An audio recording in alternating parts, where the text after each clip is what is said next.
Okay, that was the first startup of my grandfather's Lennox Elite air conditioner for 2024. Well, you may be wondering why I'm filming this unit again.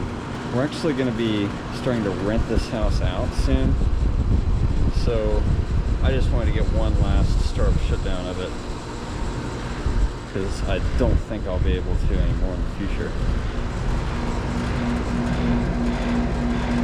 It's been a while since I've filmed this unit, but it's a 5-ton from 2012.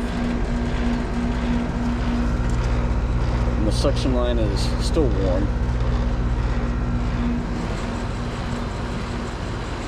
I'm guessing the last time it ran was probably last October.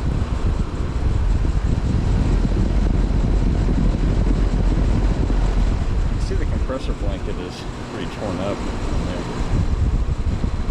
Probably got a Copeland scroll compressor, I'd imagine.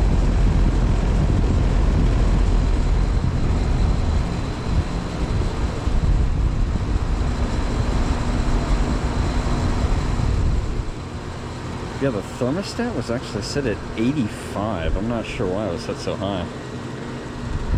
But yeah, I guess that'll be about it.